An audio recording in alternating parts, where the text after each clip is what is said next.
أعوذ بالله من الشيطان الرجيم. بسم الله الرحمن الرحيم. الرحمن علم القرآن خلق الإنسان علمه البيان. الشمس والقمر بحسبان والنجم والشجر يسجدان والسماء رفعها ووضع الميزان ألا تطغوا في الميزان وأقيموا الوزن بالقسط ولا تخسروا الميزان. والأرض وضعها للأنام فيها فاكهة والنخل ذات الأكمام والحب ذو العصف والريحان فبأي آلاء ربكما تكذبان. خلق الإنسان من صلصال كالفخار وخلق الجان من مارج من نار فبأي آلاء ربكما تكذبان. رب المشرقين ورب المغربين فبأي آلاء ربكما تكذبان. مرج البحرين يلتقيان بينهما برزخ لا يبغيان فبأي آلاء ربكما تكذبان. يخرج منهما اللؤلؤ والمرجان فبأي آلاء ربكما تكذبان. وله الجوار المنشآت في البحر كالأعلام فبأي آلاء ربكما تكذبان.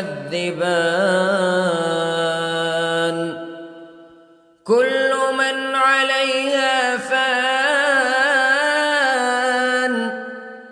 ويبقى وجه ربك ذو الجلال والإكرام فبأي آلاء ربكما تكذبان. يسأله من في السماوات والأرض كل يوم هو في شأن فبأي آلاء ربكما تكذبان. سنفرغ لكم أيها الثقلان فبأي آلاء ربكما تكذبان.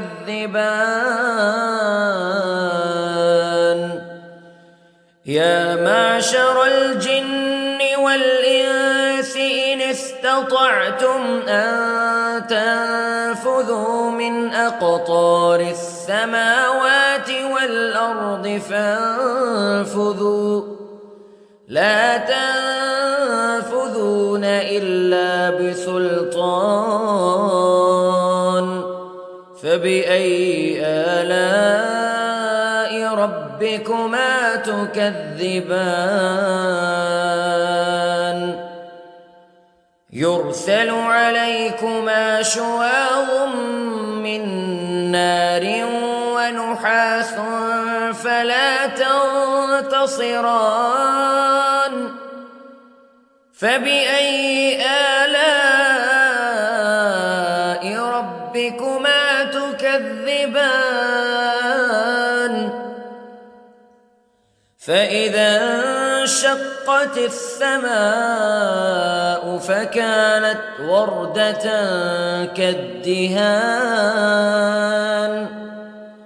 فبأي آلاء ربكما تكذبان فيومئذ لا يسأل عن ذنبه إنس ولا جان فبأي آلاء ربكما تكذبان يعرف المجرمون بسيماهم فيؤخذ بالنواصي والأقدام فبأي آلاء ربكما تكذبان هذه جهنم التي يكذب بها المجرمون يطوفون بينها وبين حميم آن فبأي آلاء ربكما تكذبان ولمن خاف مقام ربه جنتان فبأي آلاء ربكما تكذبان ذواتا أفنان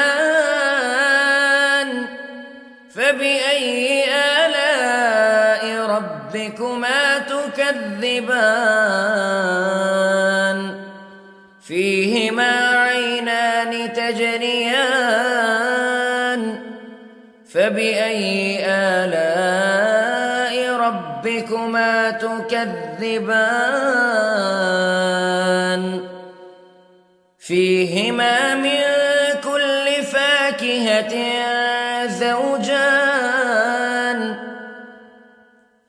فبأي آلاء ربكما تكذبان متكئين على فرش بطائنها من استبرق وجنى الجنتين دان فبأي آلاء ربكما تكذبان فيهن قاصرات الطرف لم يطمثهن إنس قبلهم ولا جان فبأي آلاء ربكما تكذبان كأنهن الياقوت والمرجان فبأي آلاء ربكما تكذبان هل جزاء الإحسان إلا الإحسان فبأي آلاء ربكما تكذبان ومن دونهما جنتان فبأي آلاء ربكما تكذبان مدهامتان فبأي آلاء ربكما تكذبان فيهما عينان نضاختان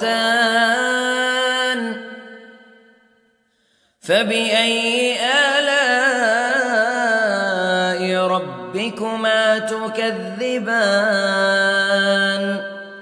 فيهما فاكهة ونخل ورمان